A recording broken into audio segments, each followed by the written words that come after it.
Okay, we have two options today. So we have green jasmine and pear and morning berry. Do I feel jasmine or berry? I think I'll go for jasmine. See, look.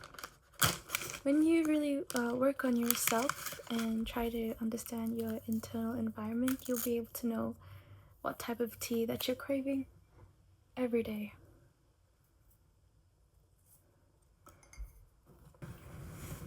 Yes, I have a kettle in my room. I bought it for this occasion. Okay, it's boiling. Can you hear it?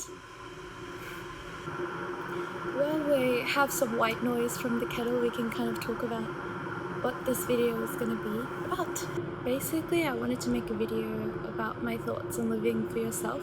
There are moments where I feel like I'm just waiting for a reply, a validation, or if I was able to change someone's day in any way, and I would just kind of base how I would feel on that.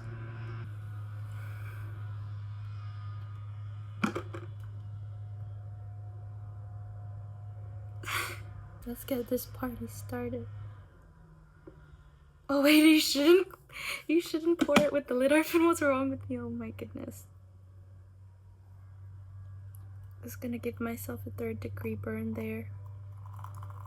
Someone is mowing the lawn outside in this very cold morning, and it is so loud. I hope it's not picking up on the video.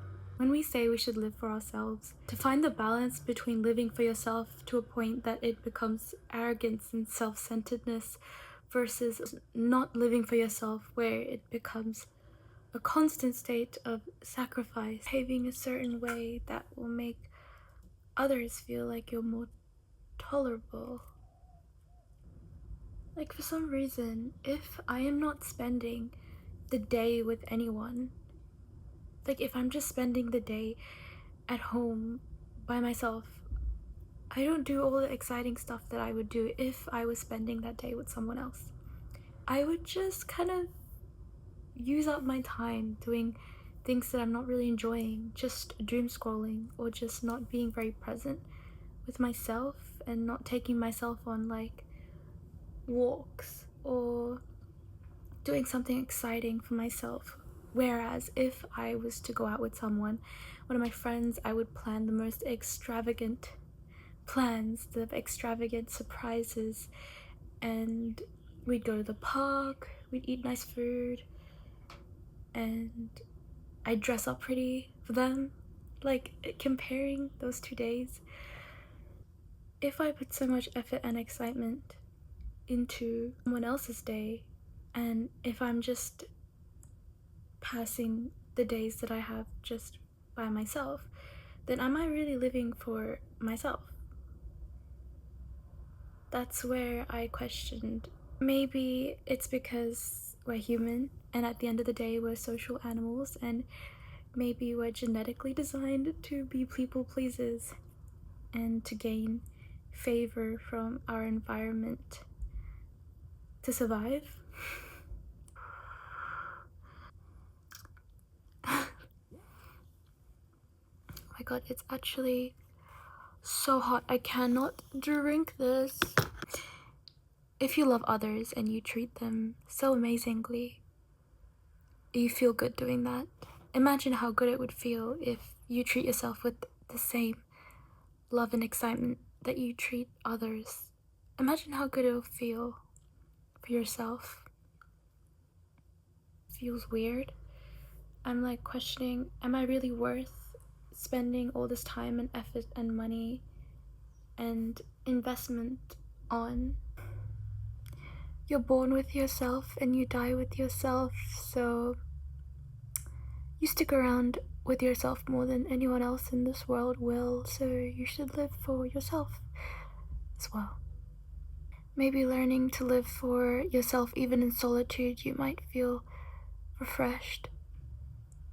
I'm extroverted, so I gain so much refreshment and happiness from being in the presence of others, so being myself being by myself can be a bit kind of boring, but I realized that if I do extroverted activities that I would do with my friends and then treat myself as a friend, I kind of become refreshed and more life force for myself. So, like, that kind of works. Maybe it will allow to love others in a more healthy and free way, because maybe I love people because it brings me more life. Instead of loving others so I can prove myself, then try to see if I get that approval and expecting something back. Since you love others because you're purely doing it with having yourself as the reason, then if they don't act the way you expect, if they forget, you can still be quite satisfied with yourself. Whenever I did something to upset someone, it was very easy to become fixated on it and base how I felt to how their reaction was and how they were feeling. From my experience, not living for my emotions authentically and being controlled by other people's emotions made me feel worse for much longer and made my reach for clarity longer as well. Compared to if I lived for my emotions first, I would have reached that clarity and that forgiveness much faster. Once I started to change the script, I noticed that it's easier for me to come up with a solution since I'm the creator of how I'm thinking. If I'm sad, I stay in my sadness. Acknowledge it first. After you address yourself first, it's easier to think from other people's perspectives in a more neutral way. If you live for your feelings, if you center your feelings as the center of your life instead of other people's lives, it actually not only benefits you but also the other person, because now you empathize with the world. You have more capacity to empathize with the world instead of letting it dictate your feelings, and the world doesn't feel so against you. Learning to live for yourself doesn't mean isolating or loving others less. It means loving them more freely. When my actions are rooted in my own values rather than in expectation or approval, I suffer less and understand more. By acknowledging my emotions first and taking responsibility for my reactions, I give myself stability that no one else can take away.